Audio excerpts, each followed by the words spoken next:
This is the Turn Autism Around podcast, episode number 275.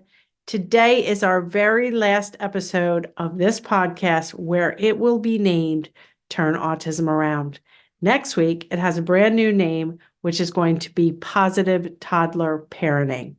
So today I'm covering all the details, why we are pivoting, why we're changing names, and just some of the exciting changes coming your way starting next week. Let's get to it.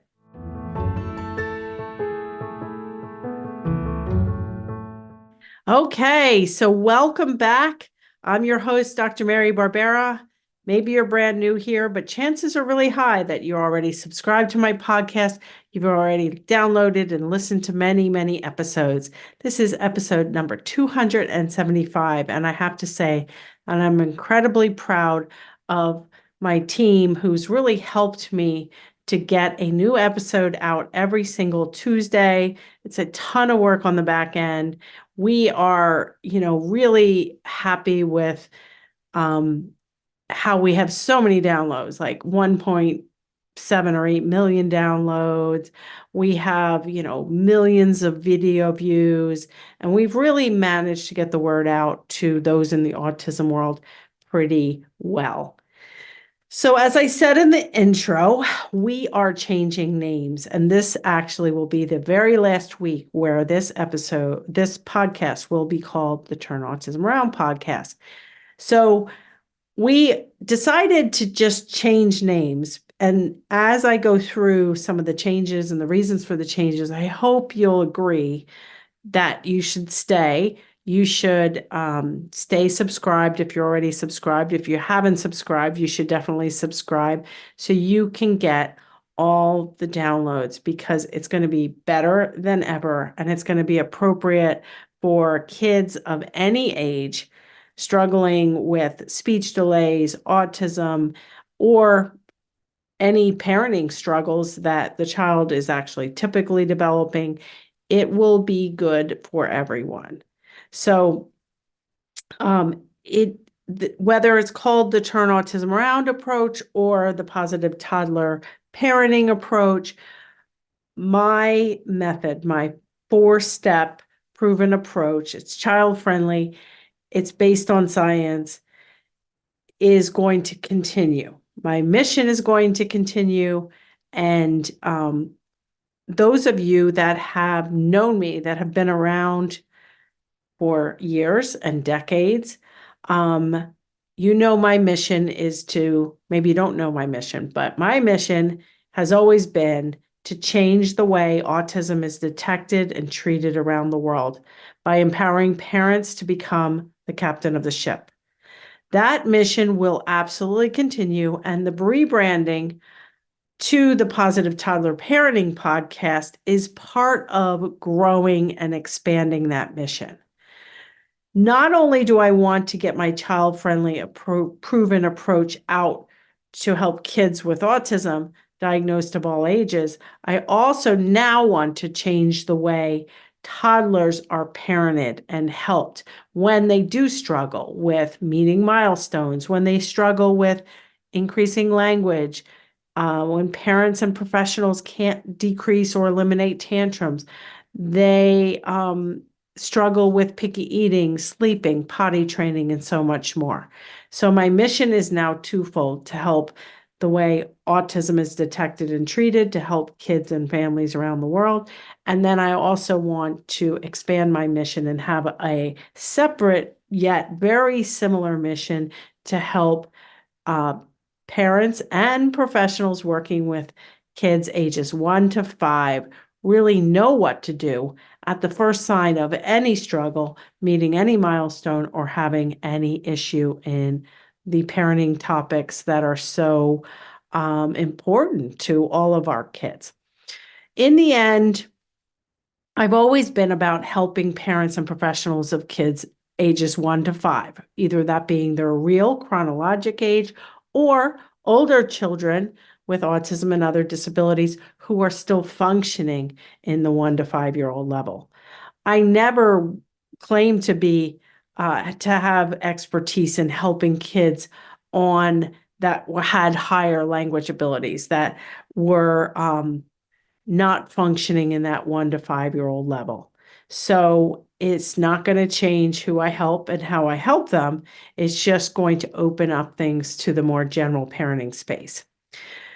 So why the toddler preschool parent market? Why is that important? So one of the decisions we had to make is, do we start 2 podcasts? Do we keep this podcast going and start a separate parenting podcast? But really, like I said, all of our information is the same. Like, I plan to do a biting, whether your child gets bit or is biting other kids at preschool, daycare, what to do. Currently, I have a great podcast. No, it's not even a podcast. It's a video blog. I have a great video blog called Biting and Autism. It really has nothing to do with autism, though, but a lot of my content has autism on it. So people are funny. They don't want to hear the word autism. They don't want to go into the autism world. So in the positive parenting, toddler parenting podcast starting next week, we'll be covering more toddler topics. We have been doing that over the last few years anyway, since the majority of our followers, of our email subscribers, are toddler parents. And we also, once we created our toddler preschooler course starting in 2017, it's been revised many, many times. And since the publication of my Turn Autism Around book in 2021, with a very important subtitle. So, people see Turn Autism Around, but the subtitle is so important. And this has been where I've been going. So the subtitle is An Action Guide for Parents of Young Children with Early Signs of Autism. And throughout the book, I'm also talking about early signs of ADHD potentially, speech delays, when to worry, sensory processing issues. These are all, in my opinion, being in the autism world for over 25 years, this can look very, very similar in a 2-year-old.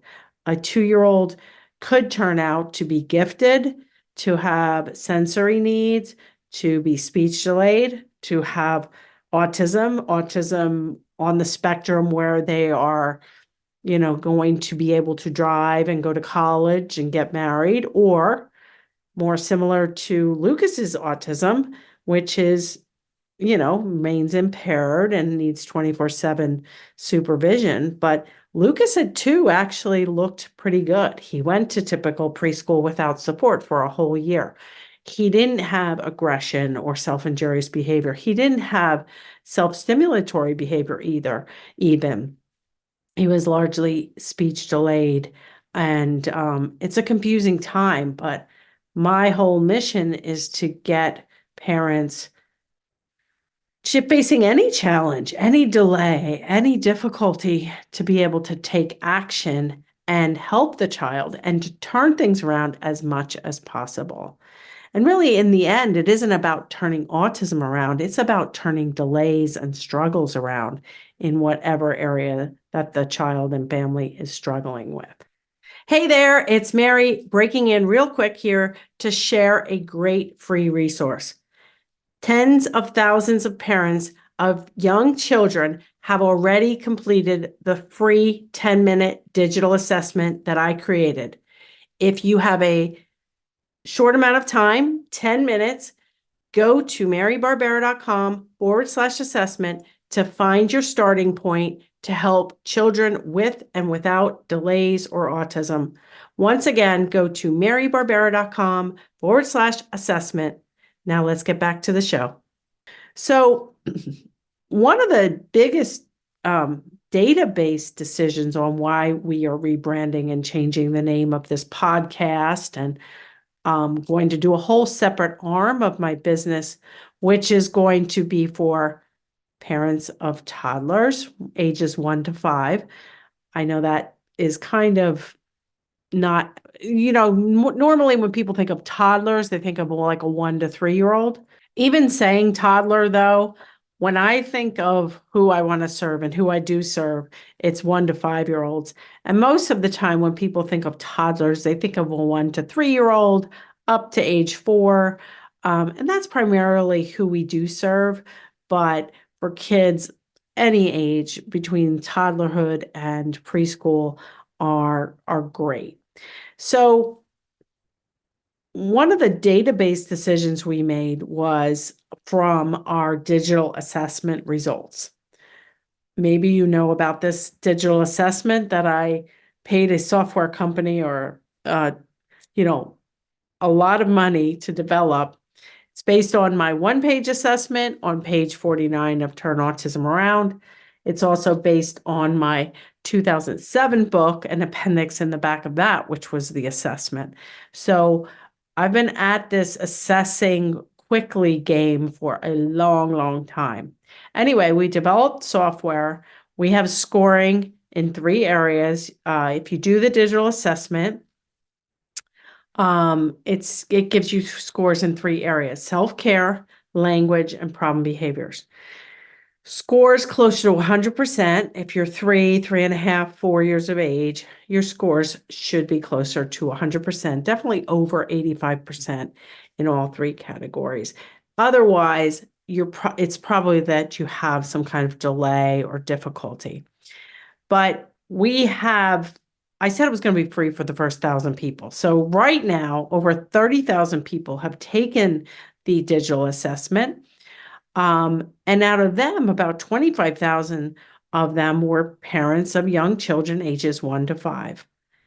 And I was surprised. I was actually shocked that 85% of those 25,000 people do not have an autism diagnosis for their child when they complete the assessment. The assessment takes 10 minutes, very robust. And so I think for me, that tells me that they want help. They need help. They're delayed in all 3 areas, yet they don't have a diagnosis. Now, there wasn't anything in the survey or the assessment that told us, are you concerned about delays? Or, do you have early intervention services in place? There was nothing about that. So we revised the beginning and the end of the assessment. So we can capture that information. Are they concerned about delays? How the scoring is going to remain exactly the same. And instead of it being called the Turn Autism Around Assessment, it is already called the Barbera Early Childhood Assessment. And as someone with a PhD, I'm really excited about this change because I can really see we're going to use the acronym BECA, Barbera Early Childhood Assessment, BECA.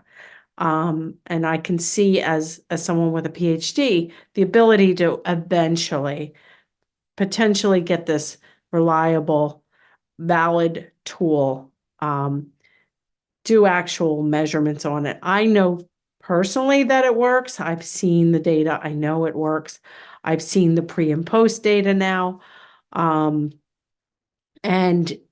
because we changed the name of it, it's going to be much more accessible to people who don't have a diagnosis. We'll get more information and we'll be able to really tell how kids do pre and post. But out of those 25,000 people, I believe that for every one brave parent who marches into the autism space and fills out the assessment that was just changed away from Turn Autism Around assessment, every brave parent who joins our toddler course, even though they don't have a diagnosis yet, I believe for every one person that comes in, there's probably hundreds who won't look at our information, won't share it, won't feel comfortable sharing it, because they don't want to, tell the world it might be autism. They don't want to worry somebody by sending them to a blog because their child is biting, but they can't send them to the blog on biting and autism.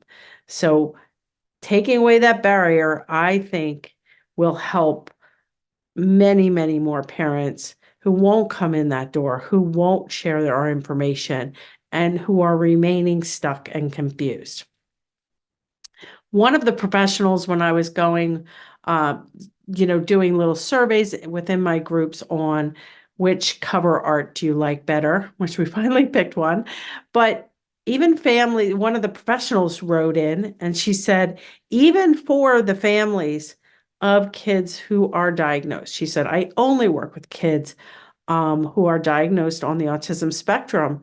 She said, currently I have 5 families that I work with, and all their kids are diagnosed with autism. But out of those 5 families, only 1 in 5 families that she's working with will say out loud, my child has autism, and want her to direct them to autism resources. So by expanding into the toddler parenting space and developing new resources like a live webinar we're creating, and it's going to come out and within the next week or so. We're going to have a new course and community for parents of young children without autism, for professionals who work with families without autism, for daycare providers, preschool teachers, early intervention professionals, and it will just allow us to serve as many people as possible. I do think that pregnant women spend a whole lot of time reading and learning while they're pregnant and during early infancy. But when toddlers, hit 2 and 3, and they have trouble with picky eating, sleeping, potty training, moms begin to ask their pediatricians, Google the internet, ask their own mother or their own sister or a neighbor. And especially going out to the internet and asking what somebody used to do for some other child who doesn't have the exact profile of your child, they're getting mediocre or bad information.